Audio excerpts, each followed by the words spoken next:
aalis tayo. Bawat kill Everybody fall down. may kalalagyan. Agad tinanong ni Moises kung kasali ang VP sa pagplano sa pagpapatumba sa kanya.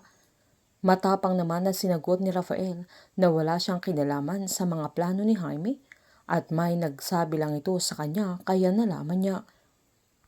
Nang sabihin ni Jaime kay Divine ang pag-utos niya kay Gilbert na ipatumba si Moises, ay agad niyang tinawagan si Rafael kung saan sinaad niyang sinabi ni Rafael na naiintindihan niya ang nararamdaman niya dahil alam niyang ganun din ang nararamdaman ni Rafael kaya tinanong nito kung anong point ni Divine.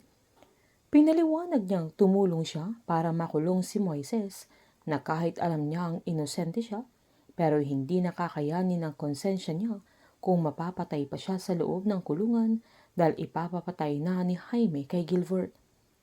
Takot na takot si Rafael sa nalaman niya kaya agad siyang kumilos para maisalba ang binata. Pinaliwanag ni Rafael kay Moises na nagawa niya ng paraan para maitakas siya dahil sa mga inutusan niyang guards na tumulong sa kanya na buti na lang ay walang vital organ ang binata na napuruhan. Nanggigigil si Moises nang tinanong niya kung asaan ang pamilya niya, sabay binaantaan niya ang VP na wag na niyang idadamay ang pamilya niya, sabay sinad niyang kailangan niya silang makausap. Hiniling ni Rafael na hayaan muna siya ng binata na gumawa ng paraan kung papaano niya maitatago ang binata doon na hindi nalalaman ng ibang tao. Dahil tumalikod si Rafael kay Moises ay agad siyang kumuha ng matigas na bagay, sabay hinampas sa batok nito kaya nawalan ito ng malay na dahan-dahan na siyang lumabas.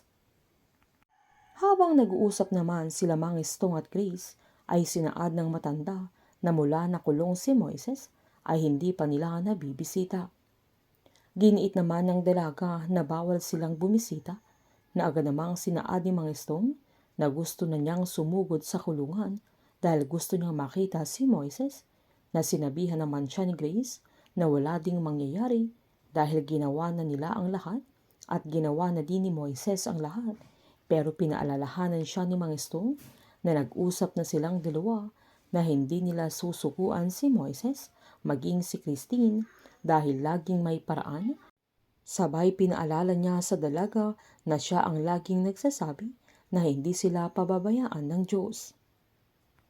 Nang mawalan ng malay si Rafael ay agad-agad lumabas ng bahay si Moises at nang bubuksan na niya yung main gate ay saktong may tumigil na sasakyan sa may harapan ng mansyon at laking gulat niya nang makita niya sila Justine, Steven at Leon na agad-agad siyang nagtago. Walang kaalam-alam si Rafael na pupuntahan nila Justine ang bahay nila dahil hindi naman niya ito ginagawa. Habang malalaman din ni Jaime na trinaydor siya nila Divine at Rafael dahil sila ang palihim na tumulong kay Moises para makatakas ito at para makapagtago at hinding-hindi ito palalampasin ni Jaime sa ginawa nila sa kanya at may kalalagyan sila Divine at Rafael. Painit ng painit ang mga tagpo, sabay-sabay po nating subaybayan ang advance episode ng Pamilya Sagrado dito lamang po sa aking channel. Patuloy lamang po manood at mag-subscribe para ma-update po kayo sa mga susunod na episode. Marami pong salamat.